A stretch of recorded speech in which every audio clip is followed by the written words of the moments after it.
IC critical angle. अब क्या होगा जब हम हमारा एंगल ऑफ इंसिडेंस आईसी से भी बड़ा कर देंगे, तब क्या होगा?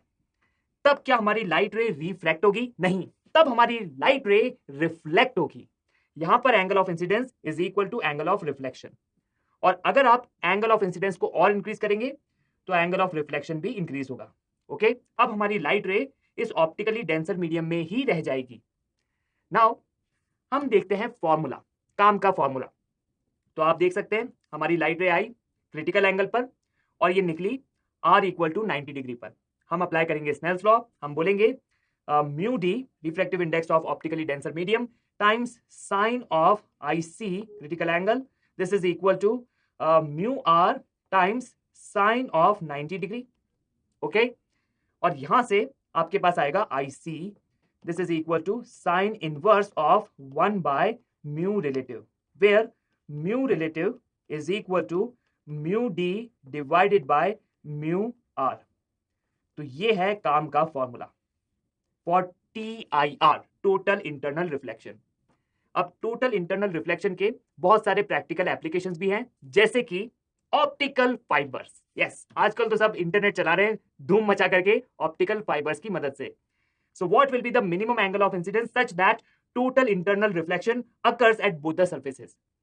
अब हम बनाना चाहते हैं ऑप्टिकल फाइबर, और यहां पर दोनों सरफेस पर TIR होना चाहिए ताकि हमारी जो लाइट है, जो हमारा सिग्नल है, वो अंदर ही रह जाए ट्रैप होकर के। ओके, अब यहां पर एंगल ऑफ इंसिडेंस हम मान रहे हैं आई, तो एंगल ऑफ रिफ्लेक्शन वो भी होगा आई अगर TIR होता है तो।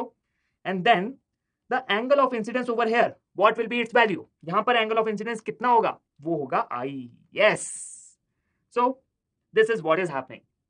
अब अगर आप चाहते हैं कि TIR हो दोनों के दोनों इंटरफेस पर, this is interface 1, this is interface 2, या फिर इंटरफेस इसको A बोलते हैं and this is interface B।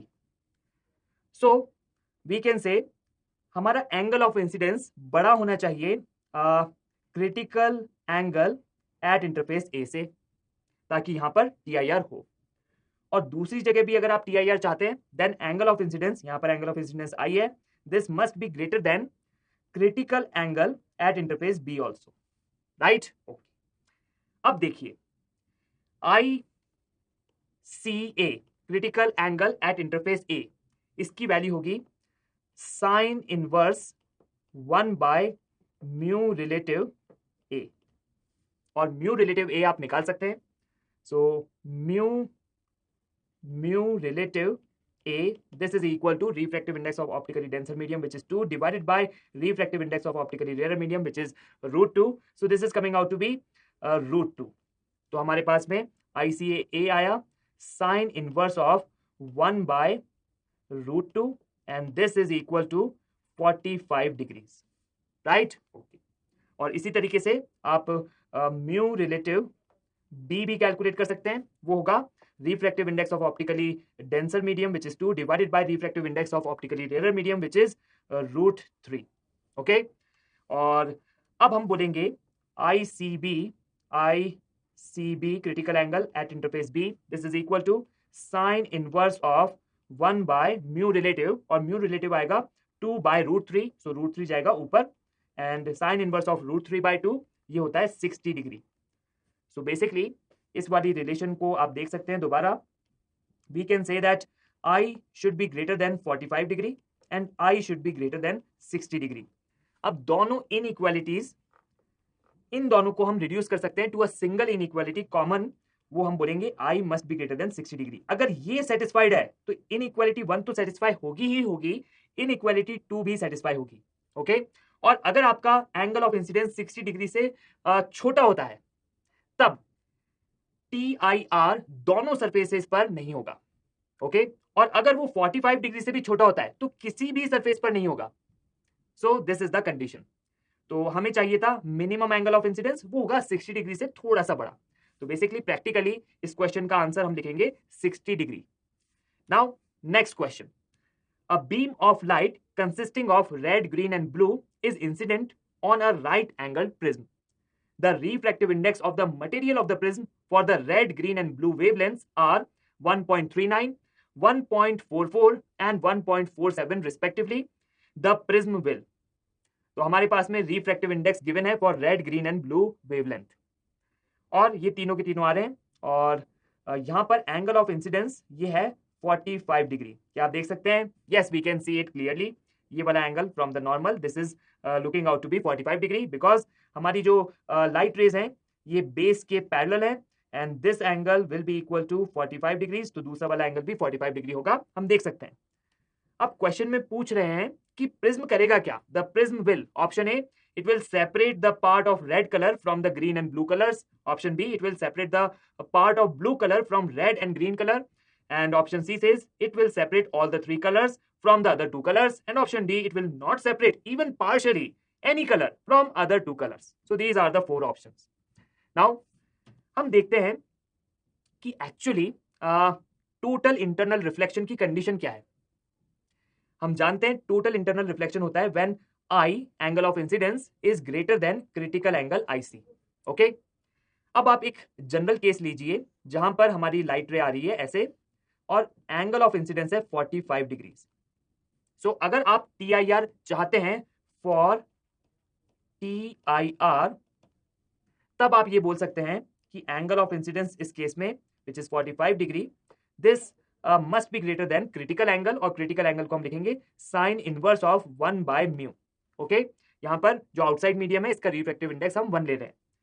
Now we can say that this means that sine of 45 degree must be greater than 1 by mu, यानी कि mu must be greater than √2, यानी कि mu must be greater than 1.414।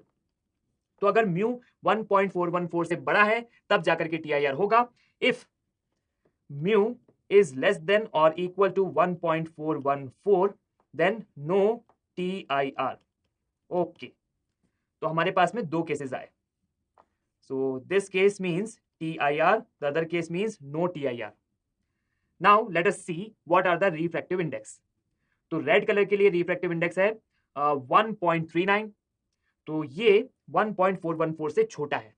So we can say there will be no total internal reflection for red colour, यानी कि red colour तो prism से बाहर निकल जाएगा एट सरफेस टू इटसेल्फ।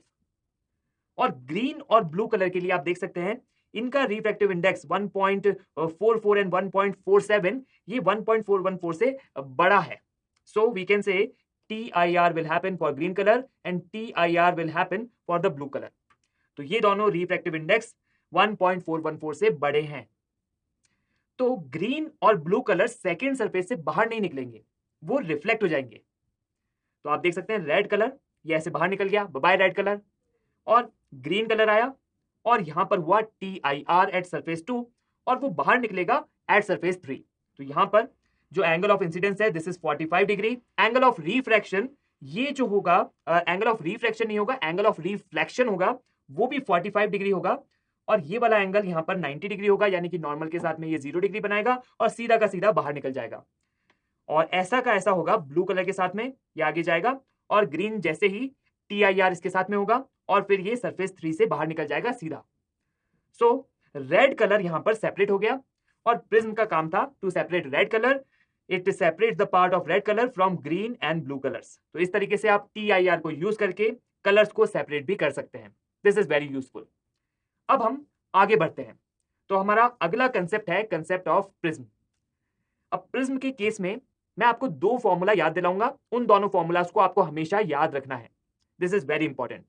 तो ये है हमारा प्रिज्म, और यहां पर जो प्रिज्म एंगल है इसको हम ले रहे हैं A। तो बेसिकली हमारा जो मटेरियल है उसकी दो सरफेसेस पैरेलल नहीं है, इसलिए हमारे पास में यहां पर एक प्रिज्म है। नाउ ये आई हमारी रे, एंगल ऑफ इंसिडेंस है I, एंगल ऑफ प्रिज्म आप यहां पर ले लीजिए A, और ये प्रिज्म आप देख सकते हैं ये तीनों साइड हैं, और उसके बाद में angle of refraction at the first surface is R1, और सेकंड सरफेस पर एंगल ऑफ इंसिडेंस है R2, और फाइनली रे निकल रही है with angle of emergence E। Okay, now पहली relation, first important relation is R1 plus R2 this is equal to A। This is the first relation. और उसके बाद में सेकेंड रिलेशन है angle of deviation delta, this is equal to I plus E minus A। ये है दो important relation. अब आप पूछेंगे जो फर्स्ट रिलेशन है ये कैसे आई? वेल ये बहुत बड़े आसानी से आप निकाल सकते हैं। आप देख सकते हैं कि आप ये बड़ा सारा ट्राइंगल लीजिए, यहाँ पर ये जो एंगल है this is 90 degree minus R1 और ये दूसरा एंगल है 90 डिग्री माइनस R2. तो basically sum of three angles in a triangle must be 180 degree. So 180 degree is equal to A plus 90 degree minus R1 plus 90 degree minus R2, right. तो यहां से आपके पास में पहली रिलेशन आ जाएगी. और दूसरी रिलेशन, तो पहले मैं आपको बताऊं एंगल ऑफ डिविएशन आखिर होता क्या है ताकि आपको याद रहे. Angle of deviation is this angle delta. तो इतने एंगल से हमारी रे अपने इंसिडेंट डायरेक्शन से डिविएट हो गई है और ये हमारी इमर्जेंट रे के डायरेक्शन में अब फाइनली ट्रेवल कर रही है. Okay, so this angle is the angle of deviation. और एंगल ऑफ डिविएशन उसका फॉर्मूला आप देख रहे हैं, this is I plus E minus A. सो ये आता कैसे है? वेल, हमने बनाया यहां पर एक एंगल I माइनस R1 और दूसरा एंगल बनाया E माइनस R2. अब ये जो छोटा वाला ट्राइंगल है इसके अंदर वाले दोनों एंगल को जब आप जोड़ देंगे तो आपके पास ये डेल्टा निकल के आ जाएगा. So delta is equal to I minus R1 plus E minus R2. This is equal to I plus E minus R1 plus R2 और R1 प्लस R2 को आप A लिख सकते हैं. So basically you get delta is equal to I plus E minus A. तो इन दोनों relation को आपको याद रखना है फॉर प्रिज्म. अब प्रिज्म के बारे में एक और कंसेप्ट है. अगर आप प्लॉट करेंगे angle of deviation with angle of incidence तो आपके पास में कुछ ऐसा प्लॉट आएगा. ओके, तो आप देख सकते हैं generally for any particular angle of deviation हमारे पास में दो एंगल ऑफ इंसिडेंस आते हैं जनरली. तो यहां पर एंगल ऑफ इंसिडेंस आप ले लीजिए अल्फा और फिर लाइट रे बाहर निकल रही है, ये एंगल ऑफ इमर्जेंस है बीटा और यहां पर ये अपने ओरिजिनल पाथ से डिविएट हो गई है. तो आप बना सकते हैं angle of deviation delta over है. अब देखिए अगर आप यहां पर मिरर लगा देंगे तब क्या होगा? Light will retrace its path. तो अब ये उल्टी जाएगी ऐसे. ओके, अब यहां पर एंटर करेगी और ऐसे ट्रेवल करेगी और यहां से ऐसे बाहर निकल जाएगी. तो यहां पर एंगल ऑफ डिविएशन जब आप बनाएंगे तो आप देखेंगे this is the angle of deviation, this is the deviation from original path, this is the angle of deviation, ये डेल्टा है. सो पहले वाले केस में एंगल ऑफ डिविएशन वो डेल्टा था और सेकंड वाले केस में भी एंगल ऑफ डिविएशन डेल्टा है. ओके, तो आप देख सकते हैं पहले वाले केस में एंगल ऑफ इंसिडेंस था अल्फा और सेकंड वाले केस में एंगल ऑफ इंसिडेंस है बीटा. तो दो एंगल ऑफ इंसिडेंस के लिए सेम एंगल ऑफ डिविएशन आ रहा है. Wow, so this is the case. लेकिन आप देख सकते हैं फ्रॉम दिस ग्राफ हमारे पास में जब मिनिमम डिविएशन की बात आती है तब वहां पर सिर्फ एक एंगल ऑफ इंसिडेंस होता है. तो वहां पर angle of incidence and angle of emergence वो दोनों बराबर होंगे और हमारी कंडीशन होगी I is equal to E and R1 is equal to R2. तो ये वाला वो केस है जब हमें मिनिमम डिविएशन मिलता है. तो I और E बराबर होने चाहिए, R1 R2 बराबर होने चाहिए. Okay, so this is another important case. Now हम देखते हैं एक शानदार question based on prism. For an isosceles prism of angle A and refractive index mu, it is found that the angle of minimum deviation delta minimum is equal to A. Which of the following option is are correct? तो यहां पर चारों में से कौन से option सही हैं? हमें गिवन है एंगल ऑफ मिनिमम डिविएशन वो एंगल ऑफ प्रिज्म के बराबर है. एंगल ऑफ प्रिज्म है A, तो एंगल ऑफ मिनिमम डिविएशन ये A के बराबर गिवन है. अब एक एक करके हम ऑप्शन को पढ़ेंगे और पता लगाएंगे कि कौन सा ऑप्शन सही हो सकता है. ऑप्शन ए ने कहा the at minimum deviation the incident angle I1 and the refracting angle R1 at the first refracting surface are related by R1 is equal to I1 by 2. तो आइए सबसे पहले पता लगाएं कि ए सही है या नहीं. उसके बाद हम ऑप्शन बी, सी और डी इनको भी पढ़ेंगे. ऑप्शन बी में हमें ए और म्यू को रिलेट करना है. ऑप्शन सी में ये बोला गया है for the angle of incidence I1 equal to A, the ray inside the prism is parallel to the base of the prism. हम ऑप्शन डी में बोला गया है for the prism the emergent ray at the second surface will be tangent to the surface when the angle of incidence at the first surface is I1. तो जब ऐसा खतरनाक सा एंगल हो तब हमारी रे जब इमर्ज हो रही है then it will be tangential to the surface from which it is emerging. तो ये है हमारे चार ऑप्शन. तो आइए सबसे पहले ऑप्शन ए का पता लगाएं क्या वो सही है या नहीं. सो एट मिनिमम डिविएशन I और R1 में क्या रिलेशन है? तो मिनिमम डिविएशन के केस में आप जानते हैं यहां पर I और E बराबर होंगे. I will be equal to E and R1 will be equal to R2. और प्रिज्म के लिए जनरल इक्वेशंस हम जानते हैं कि R1 plus R2 this is equal to A and angle of deviation is equal to I plus E minus A. ये दो relation हम जानते हैं 1 एंड 2. तो रिलेशन 1 से आप देख सकते हैं from 1 and let's call the other relations as 3 and 4. So from 1 and 4 इनको कंबाइन करके आप लिख सकते हैं कि 2r1 is equals to a and r1 is equals to a by 2. और फिर आप यहाँ पर I और E ये दोनों बराबर हैं. सो फ्रॉम 3 and 2 आप ये बोलेंगे कि वी हैव डेल्टा. डेल्टा हमें गिवन था, delta minimum. This was equal to a in the question. Angle of prism था a. So we can say that a is equal to I plus e. This is 2i minus a. So 2i is equals to 2a. That is I is equals to a. तो I हमारा a के बराबर आ गया और r1 a by 2 के बराबर आ गया. So this is equal to a. This is equal to a by 2, half of a. So basically r1 is equal to half of I2. So I2 by 2. R1 is equals to I1 by 2, not I2 by 2. R1 is equals to I1 by 2. So this is the relation. Okay. तो option A बिल्कुल सही है. अब हम देखते हैं option B and option C. For the prism the refractive index mu and the angle of prism A are related as. तो हमें एंगल ऑफ प्रिज्म और रिफ्रैक्टिव इंडेक्स को रिलेट करना है. तो हमें गिवन था फॉर दिस आइसोसेलेस प्रिज्म यहाँ पर हमें मिनिमम डिविएशन मिल रहा है and minimum deviation is a. तो मिनिमम डिविएशन के लिए हमने अभी कैलकुलेट करा था कि एंगल ऑफ इंसिडेंस होगा A and angle of refraction ये होगा a by 2 यहाँ पर. ओके तो आप स्नेल्स लॉ अप्लाई कर सकते हैं. आप बोलेंगे refractive index of outside medium is 1 times sine of a. This is equal to mu refractive index of the material of the prism times sine of a by 2. और sin a को आप खोल के लिख सकते हैं. This is twice of sine a by 2 times cos of a by 2. this is equal to mu times sine of a by 2. sine of a by 2 होगा cancel, bam bam, and we get a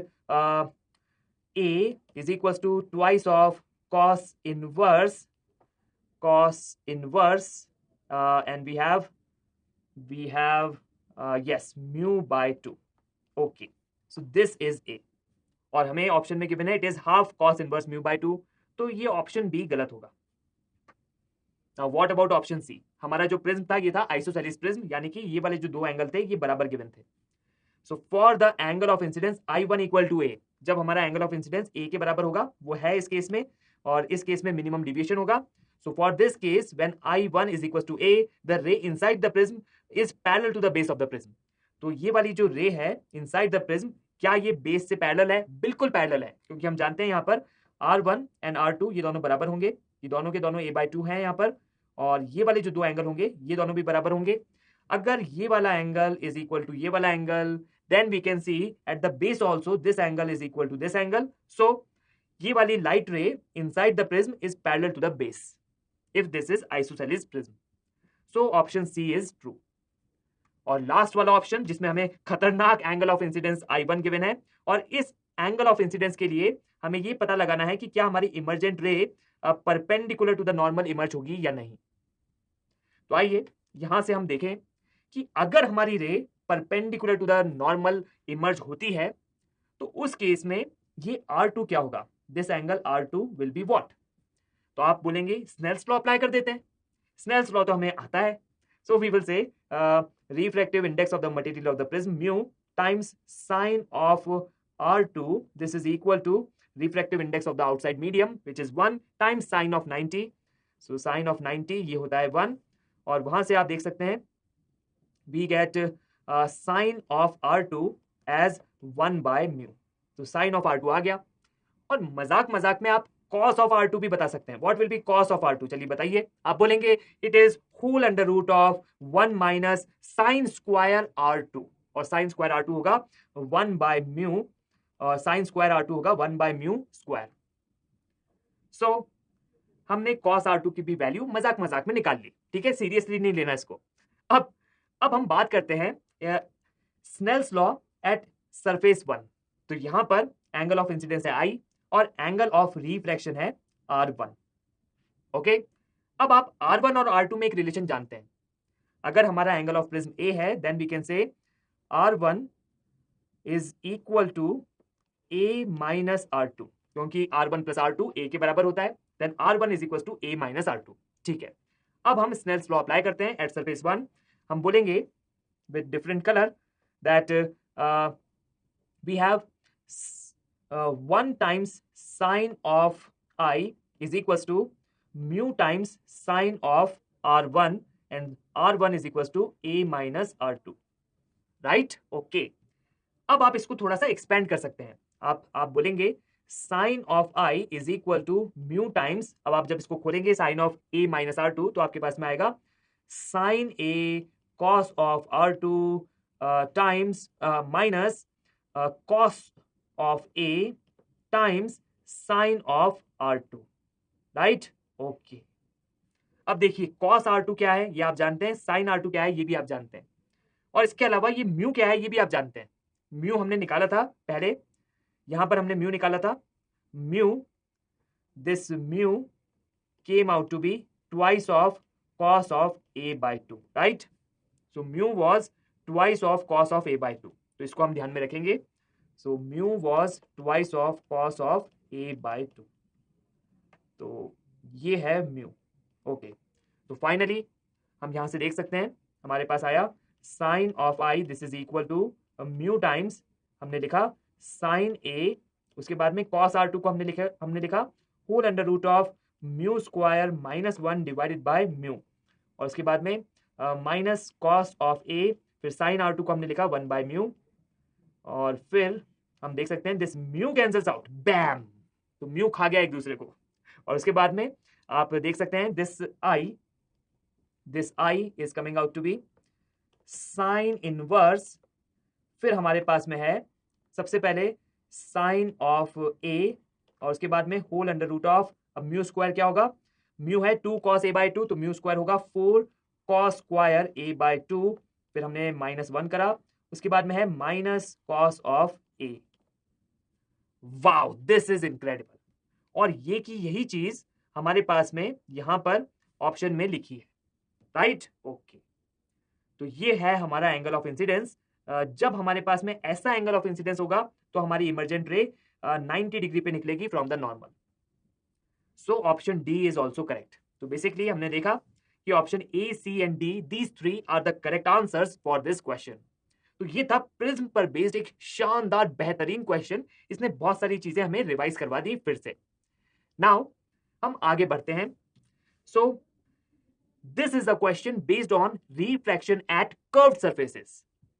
Two identical glass rods S1 and S2, where refractive index is 1.5, have one convex end of radius of curvature 10 centimeter. तो radius of curvature हमें given है, और आप ये दो rods को देख सकते हैं।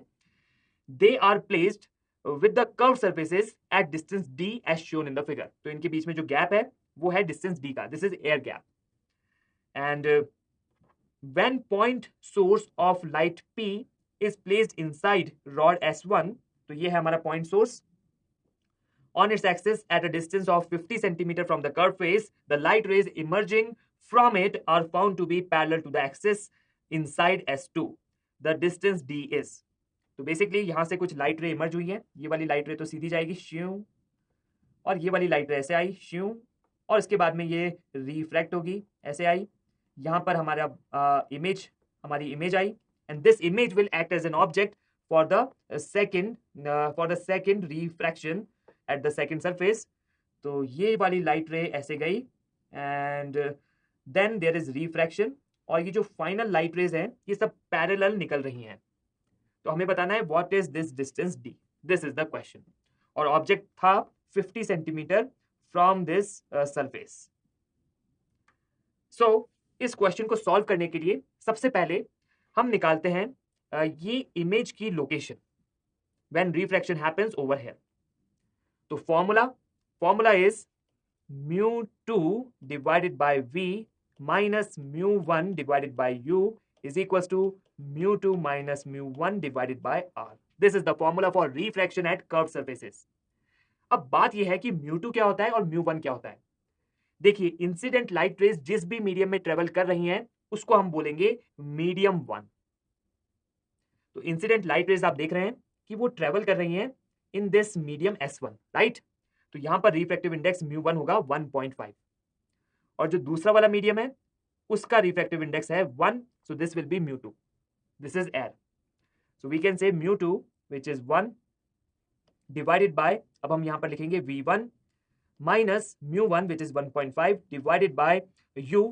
अब u है क्या, u क्या है, it is -50। Why minus sign, देखिए इंसिडेंट लाइट रेज जिस भी डायरेक्शन में पॉइंट करती हैं वो वाला डायरेक्शन होता है positive, so this direction is positive, और इसका जो उल्टा डायरेक्शन है दिस इज नेगेटिव, और डायरेक्शन हम बनाते हैं from the surface.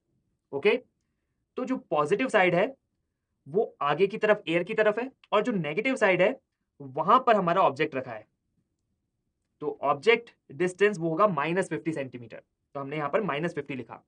This is equal to μ2 minus μ1 by r। So what is μ2? μ2 is 1 and μ1 is 1.5 and v divided by r। अब बताइए रेडियस ऑफ कर्वेचर क्या है, इज इट पॉजिटिव और negative? सोचिए, this is the curve surface, तो centre of curvature negative side पर है, right? तो रेडियस ऑफ कर्वेचर को हम लिखेंगे -10 not +10, so it is -10, right?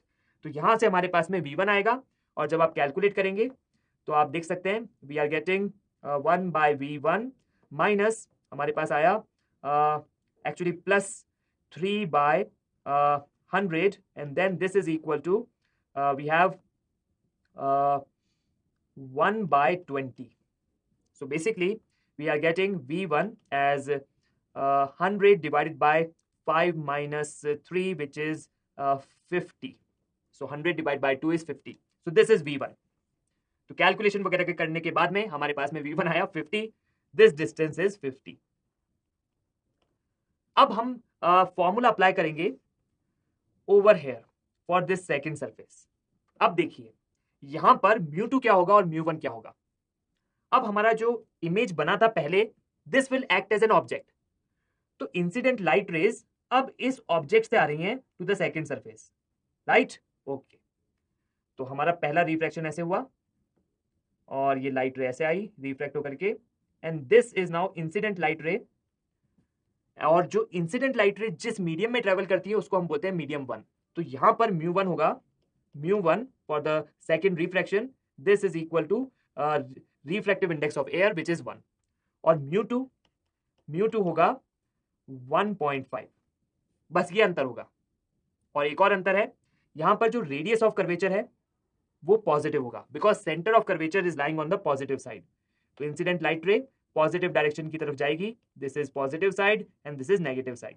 Okay, yes, तो अब हम इक्वेशन अप्लाई करते हैं।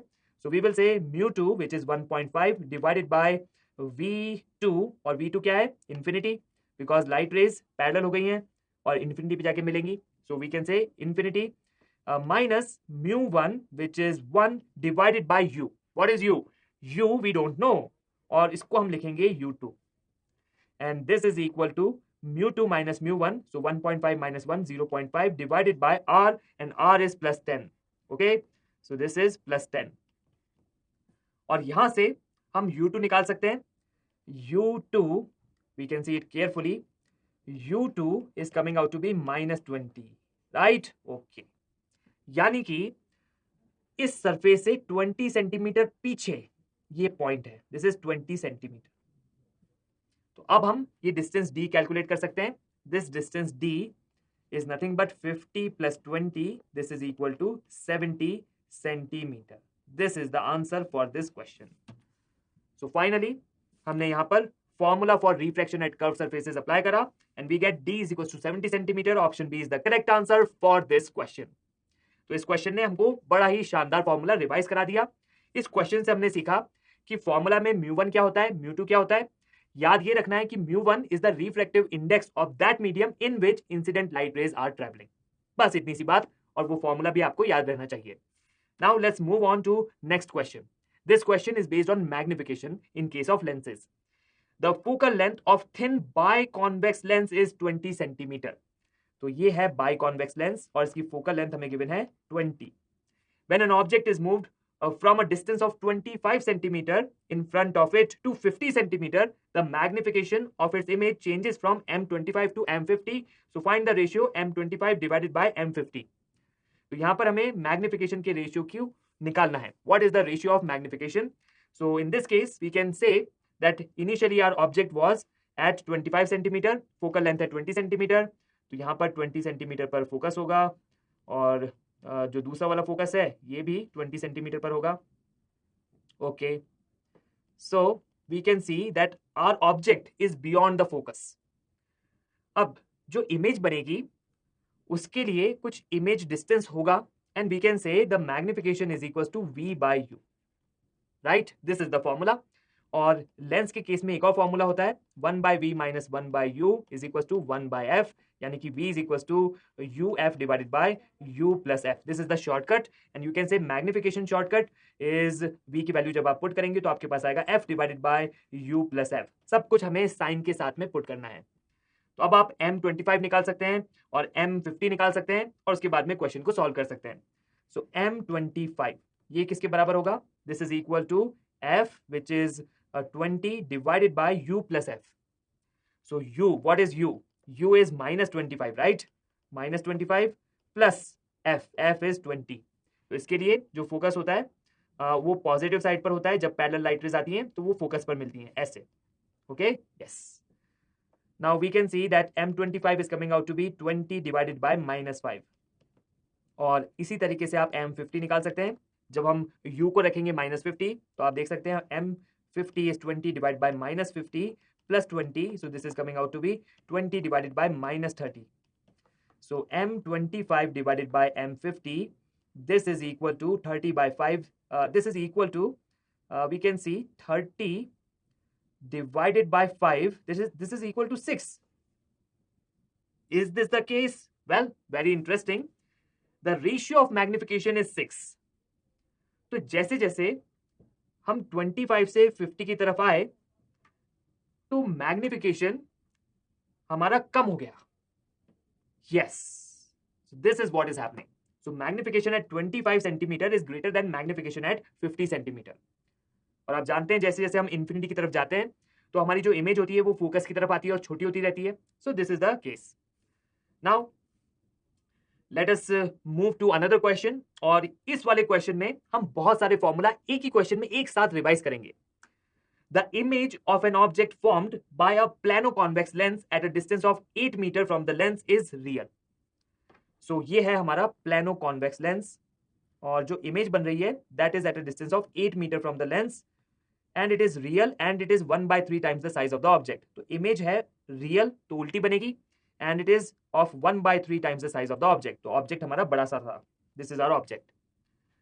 The wavelength of light inside the lens is 2/3 times the wavelength of light in free space. The radius of curved surface of the lens is, तो हमें given है lambda in the medium divided by lambda in the space. This is equal to 2/3. Okay, basically आप जानते हैं कि जो velocity of light in the medium होती है that is equal to c velocity of light in vacuum divided by mu refractive index of the medium, right? और ये जो वेलोसिटी है that is proportional to lambda, क्योंकि यहाँ पर frequency material में कांस्टेंट रहेगी. जितनी फ्रीक्वेंसी बाहर थी मटेरियल के उतनी फ्रीक्वेंसी मटेरियल के अंदर होगी. So frequency is constant. Vibration, number of oscillation पर सेकंड जो हो रहे हैं इलेक्ट्रिक फील्ड के, दैट इज कांस्टेंट, वो चेंज नहीं हो रहे. लेकिन यहां पर क्योंकि स्पीड कम हो जा रही है उसी के कारण हमारा जो लैम्डा है वो भी कम हो रहा है. So lambda medium is 2/3 times lambda in free space. So basically हम बोल सकते हैं lambda medium is equal to lambda in free space divided by mu because this v is proportional to lambda. तो इसको यूज करके हमने ये relation लिखी. So finally lambda medium by lambda space is equal to 1 by mu and mu comes out to be 3/2. तो हमें इस lens के मटेरियल का रिफ्रैक्टिव इंडेक्स पता है, दिस इज 3/2. और हमें ये भी पता है कि 8 मीटर दूर इमेज बनी है, so we know what is v. और हमें बताना है what is the radius of curvature of this curved surface. This is the question. क्या आपको क्वेश्चन समझ में आया? हमें म्यू पता है, हमें v पता है और हमें रेडियस ऑफ कर्वेचर r पता लगाना है. इसको हम बोलेंगे r1. अब देखिए यहां पर दो सरफेसेस है, दोनों सरफेसेस का रेडियस ऑफ कर्वेचर अलग अलग है, राइट? तो यहां पर हम लेंस मेकर्स फॉर्मूला को अप्लाई करके focal length and radius of curvature में एक रिलेशन एस्टैब्लिश कर सकते हैं. और जो फोकल लेंथ है उसको हम इजीली फाइंड कर सकते हैं because after all we know the magnification and we know what is v. Magnification हमको इसलिए पता है क्योंकि हमारी जो इमेज है this is 1/3 the size of the object. So this is our image. और मैग्निफिकेशन आप देख सकते हैं, magnification is equal to -1/3। Why negative? Negative क्यों पुट करा? क्योंकि यहां पर रियल एंड इन्वर्टेड इमेज बन रही है, इसलिए। सो मैग्निफिकेशन इज -1/3। और आप जानते हैं lens makers formula, lens makers formula उसको हम सीक्रेटली अलग से देखेंगे, लेकिन आप जानते हैं lens formula 1/v - 1/u is equals to 1/f. So we can say that by using this formula we can get the value of f. So 1/8 minus 1/u, this is equal to 1/f. और u कैसे निकालें? Well, आप जानते हैं magnification is equals to v by u. This will be equal to -1/3. v की value है 8, then we can say u will be equal to -24 because v is 8. So हमने यहाँ पर v is equals to 8 रखा and we get u equal to -24, और u को हमने यहाँ पर -24 जब पुट करा then we will get the value of f, and we can see that 8 3s are 24 and 3 plus 1 4, and f comes out to be 24/4. So 24/4 is 12/2, that is 6. So focal length हमारी पास आ गई 6. So थोड़ी बहुत calculation करनी पड़ती है, क्या करें? So this is f equal to 6. Now हम लेंस मेकर्स फॉर्मूला देखेंगे, वो फॉर्मूला आपको याद रखना है, और इस केस में हम लेंस मेकर्स फॉर्मूला अप्लाई करेंगे।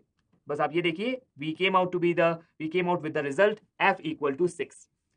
अब बात आती है लेंस मेकर्स फॉर्मूला, तो ध्यान से देखिए, यहां पर जिस सरफेस पर इंसिडेंट लाइट रे आती हैं उसको हम बोलते हैं surface 1, and the lens makers formula is like this: 1/f is equals to mu relative -1 times 1/r1 minus 1/r2.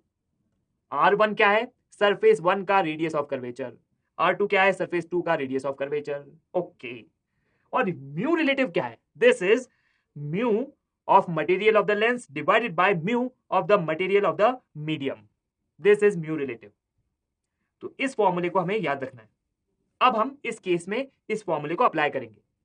Now f came out to be 6, तो f was 6 meter, so 1/6 is equals to mu relative -1. अब यहां पर refractive index of the material वो हमने निकाला था, that came out to be 3/2, और बाहर थी air, so we can say mu relative will be 3/2, and 3/2 - 1, that is half, and then we have 1/r1 minus 1/r2, so we have 1 by, what is r1? r1 we don't know, वही तो निकालना है, इसलिए तो हम सारी मेहनत कर रहे हैं। and what is r2?